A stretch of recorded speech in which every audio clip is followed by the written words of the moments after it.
Merci. Oui, alors moi, je vais être aussi bref et tout autant efficace.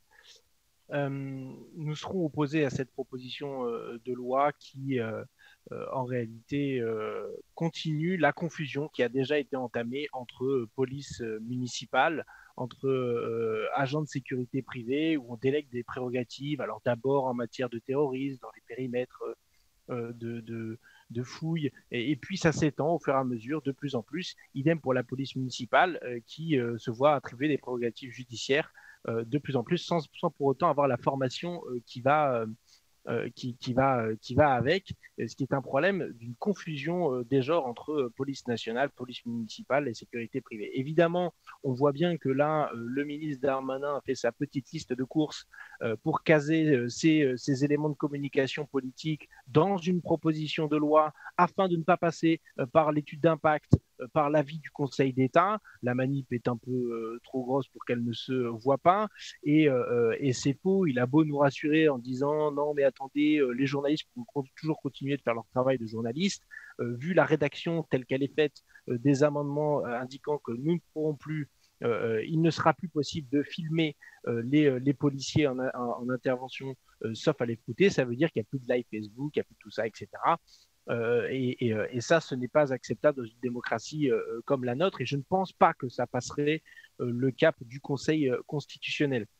Euh, Quant au fait d'aligner l'usage des armes des militaires sur celle des policiers et des gendarmes, alors même que celle des policiers et gendarmes a déjà été elle-même modifiée pour être plus large, plus étendue, on voit bien là aussi comment, sous couvert d'un joli mot qui est le continuum de sécurité, on vient gommer des différences qui sont pourtant fondamentales entre l'ordre public, la paix publique, qui est l'affaire de la sécurité intérieure, de forces civiles, y compris même si c'est la gendarmerie, c'est dans ses attributions civiles et pas dans ses attributions militaires, et du Merci. coup les problématiques militaires. Donc nous serons opposés à cette proposition de loi dans sa quasi-intégralité parce elle ne remet pas en cause la doctrine actuelle de police pour retrouver une vraie police de proximité. Je vous remercie. Donc, chaque groupe a pu s'exprimer, Monsieur le ministre. Oui, merci. Je vais juste répondre à deux personnes, notamment M. Bernalicis, puisque s'il est opposé à la quasi-intégralité de la proposition de loi, moi je suis opposé à la quasi-intégralité de ce qu'il raconte.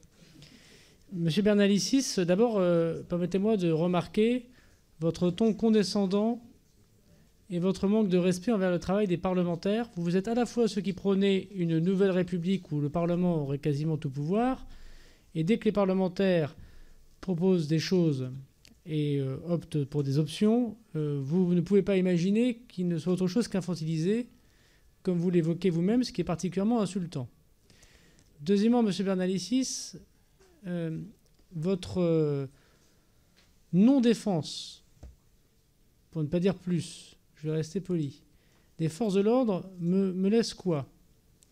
Me laisse quoi? Parce que si vous êtes un minimum renseigné, je sais que vous êtes parce que vous avez travaillé au ministère de l'Intérieur. C'est ça qui me rend encore plus désolant.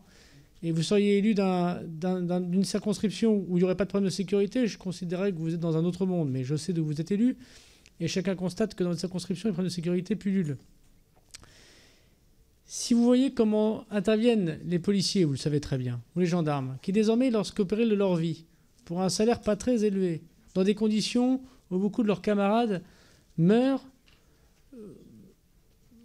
dans des opérations que l'on pourrait qualifier parfois d'absolument désolantes. Des refus d'obtempérer à 3 heures du matin, des endroits où, alors qu'on fait une intervention de police secours, on ne revient pas embrasser ses enfants. Quand on intervient et qu'à 3 cm de son visage, on a une dizaine d'individus qui, au lieu de vous aider, ce qui était le cas il y a encore 15 ou 20 ou 30 ans peut-être, a interpellé une personne qui manifestement agresse, parfois son voisin, parfois sa voisine, ou commet des actes particulièrement délictueux, et qu'au lieu d'aider cette personne, ou au mieux de ne rien faire, on prend son téléphone et on se met à une dizaine, à 5 cm du visage des policiers, tout en commentant la scène, parfois en les insultant. On fait des gros plans de pression, d'insultes, et qu'on met ça en pâture sur les réseaux sociaux, et que ça se termine par des agressions parfois des enfants de ces policiers dans les collèges où ils les mettent, des agressions physiques, des lettres de menaces, d'insultes, des menaces de mort, des endroits où les policiers et les gendarmes doivent déménager.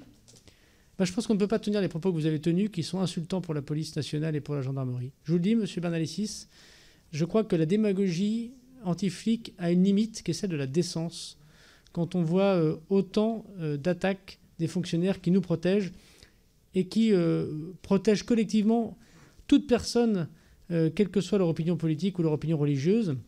Et heureusement qu'il y a les policiers de la République parfois pour protéger, y compris les parlementaires de la France insoumise, parce que j'en ai vraiment ras-le-bol de cette différence de traitement entre l'insulte publique pour faire sans doute le buzz de son propre électorat et les insultes extrêmement fortes que vous portez à l'image de ceux qui portent les uniformes. Pour monsieur